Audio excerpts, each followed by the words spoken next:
हमने एफआईआर करवाई। पुलिस प्रशासन ने जाकर के कुछ देखा वहाँ पर, ऐसा कुछ दबाव। प्ले स्कूल की शिक्षिका मनीषा की मौत और अंतिम संस्कार के बाद घर और गांव ढाणी लक्ष्मण में हरियाणा के भिवानी जिले से निकली यह कहानी सिर्फ एक साधारण गुमशुदगी का मामला नहीं है।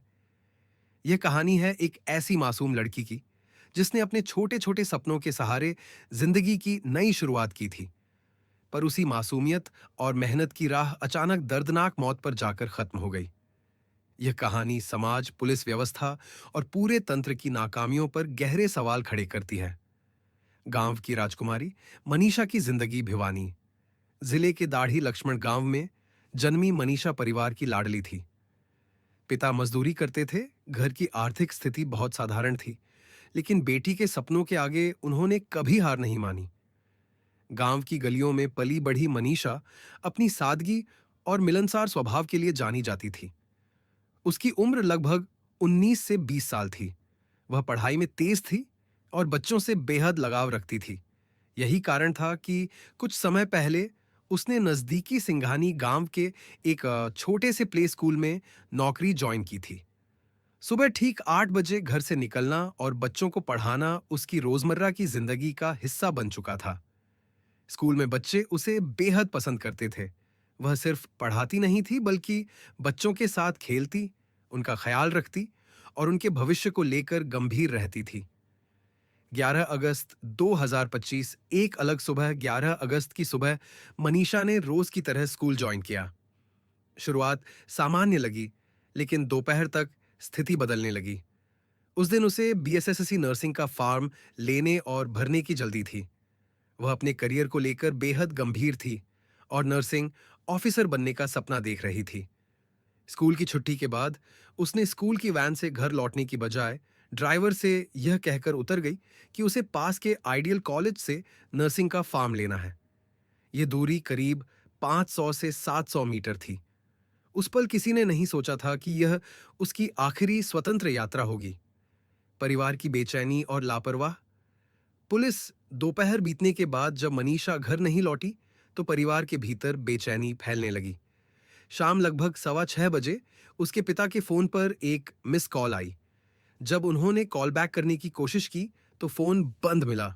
बार बार प्रयास करने पर भी कोई संपर्क नहीं हुआ।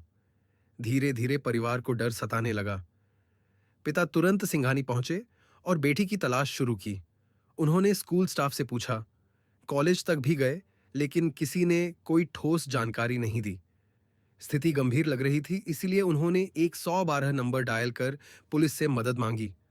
थाने की दौड़ और बेबसी रात 10 बजे तक तलाश बेनती जा रही। पुलिस ने पिता को पास के लोहारू थाने जाकर एफआईआर दर्ज कराने की सलाह दी। परिवार ने सोचा सुबह एफआईआर कराई जाएगी। अगले दिन यानी 12 अगस्त की सुबह पिता रिश्तेदारों और साथियों के साथ थाने पहुंचे, लेकिन यहां भी उम्मीद टूटी। एफआईआर दर्ज करने में पूरे दिन लगा दिया गया। पुलिस की बेरुखी यहीं खत्म नहीं हुई। थाने के भीतर ही मजाक और गैर गंभीर टिप्पणियां सुनने को मिली। किसी ने कहा लड़की शायद शादी करके चली गई होगी, किसी ने कहा पिकनिक मनाने चली गई होगी। एक पिता जिसकी बेटी लापता थी, पुलिस की इस सोच से टूट चुका था। उसने खुद सीसीटीवी फुटेज देखने की कोशिश की, कॉल डिटेल रिकॉर्ड निकलवाने की मांग की, लेकिन उसे टाल दिया गया। 13 अगस्त 2025 मौत की खबर। 13 अगस्त की सुबह गांव सिंघानी की नहर के पास एक शव मिला। ग्रामीणों ने तुरंत पुलिस को सूचना दी। मौके पर जांच अधिकारी पहुंचे और परिवार को बुलाया गया। पिता और रिश्तेदारों ने शव की पहचान की। यह मनीषा ही थी। जिस हालत में शव मिला, उसने सभी को स्तब्ध कर दिया। उसकी आंखें बाहर निकली हुई थीं, भोजन और श्वास की नली बाहर खिंची हुई थी। गर्दन पर चांद आकार का गहरा जख्म था। पूरा गांव सदमे में था। शव को कब्जे में लेकर पोस्टमार्टम के लिए भेज दिया गया। जनता का गुस्सा और लापरवाही का आरोप। पोस्टमार्टम की खबर फैलते ही गांव में गुस्सा फूट पड़ा। लोगों ने सवाल उठाया कि क्या एक गरीब मजदूर की बेटी की कोई कीमत नहीं? अगर यही घटना किसी मंत्री या बड़े अधिकारी के परिवार में होती, तो क्या पुलिस इतना गैर जिम्मेदाराना रवैया अपनाती? लोग सड़कों पर उतर आए। धरना प्रदर्शन और रोड जाम शुरू हो गए। परिजनों ने साफ कर दिया कि जब तक हथियारों की गिरफ्तारी नहीं होगी, तब तक शव का अंतिम संस्कार नहीं किया जाएगा।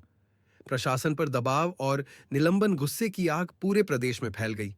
छात्र, व्यापारी, यूनियन और आम लोग एक सुर में न्याय की मांग करने लगे। दबाव बढ़ता देख प्रशासन हरकत में आया। भिवानी एसपी का तबादला कर दिया गया। एसएचओ अशोक कुमार को लाइन हाजिर किया गया। केस की जांच देख रही एएसआई शकुंतला को सस्पेंड कर दिया गया। पीसीआर पर मौजूद पुलिस कर्मियों को भी निलंबित कर दिया गया, लेकिन जनता का गुस्सा शांत नहीं हुआ। लोगों ने कहा कि ट्रांसफर और सस्पेंशन से क्या होगा, बाद में यही लोग बहाल हो जाएंगे, लेकिन बेटी वापस नहीं आएगी। पोस्टमार्टम रिपोर्ट और विवाद पहली पोस्टमार्टम रिपोर्ट ने गुस्से को और भड़का दिया।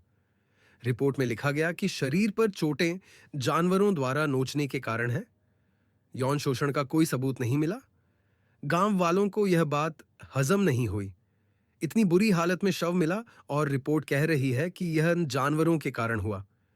लोगों ने आरोप लगाया कि सच को दबाने की कोशिश की जा रही है। दबाव बढ़ा तो शव का दूसरा पोस्टमार्टम रोहतक पीजीआईएमएस में कराया गया। इस रिपोर्ट में भी बलात्कार या हिंसा के सबूत नहीं मिले, बल्कि मौत का कारण हानिकारक दवा का सेवन बताया गया। लेकिन इस बार एक नया मोड़ आया। रहस्यमय पत्र और नए सवाल। मनीषा केस की जांच जैसे जैसे आगे बढ़ी, वैसे वैसे यह और उलझती गई। 18 अगस्त की दोपहर एक ऐसा मोड़ सामने आया जिसने पूरे मामले को हिलाकर रख दिया। सोशल मीडिया पर अचानक एक पत्र वायरल हुआ।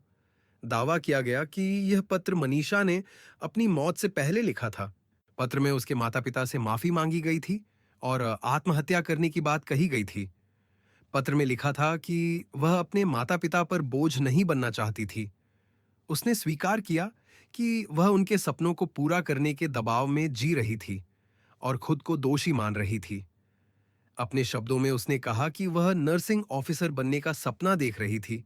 जनता का गुस्सा और विरोध पत्र के वायरल होने के बावजूद गांव और प्रदेश के लोग इसे स्वीकार नहीं कर पाए। जनमानस में यह धारणा गहराई से बैठ गई थी कि मनीषा का मामला आत्महत्या का नहीं, बल्कि हत्या का है। गांव में लगातार धरने और विरोध प्रदर्शन शुरू हो गए। हजारों लोग सड़कों पर उतर आए। न्याय दिलाने की मांग ने पूरे इलाके को जकड़ लिया। दुकानों से लेकर स्कूलों और कॉलेजों तक बंद कर दिए गए। लोग एक ही स्वर में कहने लगे कि इस पत्र को सच मानकर केस को आत्महत्या में तब्दील करना न्याय की हत्या होगी। सीबीआई जांच की घोषणा, जनता के दबाव और लगातार बढ़ते प्रदर्शनों के बीच आखिरकार सरकार ने यह घोषणा की कि मामले की जांच सीबीआई को सौंपी जाएगी। यह फैसला जनता के लिए राहत की बात जरूर था, लेकिन साथ ही इसमें गहरी उम्मीदें भी जुड़ गईं। अब हर कोई टकटकी लगाए बैठा था कि सीबीआई जांच से सच्चाई सामने आएगी। क्या सचमुच मनीषा ने आत्महत्या की थी या फिर उसके साथ कोई जघन्य अपराध हुआ था? यह सवाल पूरे प्रदेश ही नहीं, देश भर के लोगों के मन में था। अधूरी कहानी और टूटे सपने। मनीषा की जिंदगी का सपना बहुत बड़ा नहीं था। वह अपने माता-पिता को सम्मान और सहारा देना चाहती थी। उसका सपना था नर्सिंग ऑफिसर बनना और अपने गांव की पहचान बनना, लेकिन उसकी अचानक हुई मौत ने सब कुछ अधूरा छोड़ दिया। परिवार के लिए यह सिर्फ बेटी की मौत नहीं थी, बल्कि उनके जीवन का सबसे बड़ा सपना भी टूट गया। गांव के लोग आज भी कहते हैं कि मनीषा जैसी लड़कियां समाज की नींव होती है।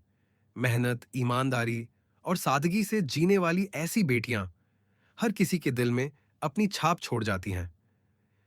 न्याय की प्रतीक्षा। यह कहानी सिर्फ मनीषा की नहीं है। यह कहानी उन सभी बेटियों की है जिनकी जिंदगियां व्यवस्था की लापरवाही और समाज की चुप्पी की वजह से खत्म हो जाती है। गांव की गलियों से उठी यह आवाज अब पूरे देश में गूंज रही है। हर कोई चाहता है कि मनीषा को न्याय मिले और दोषियों को सजा दी जाए। मनीषा की यादें हमेशा यह सवाल छोड़ जाएंगी कि क्या हमारी व्यवस्था इतनी कमजोर है कि वह एक मासूम बेटी की जिंदगी सुरक्षित नहीं रख पाई। जब तक इन सवालों के जवाब नहीं मिलते, तब तक मनीषा की कहानी अधूरी ही रहेगी और यही अधूरापन समाज को बार-बार झकझोरता रहेगा। धन्यवाद देखने के लिए। अधिक महत्वपूर्ण अपडेट्स के लिए कृपया सब्सक्राइब करें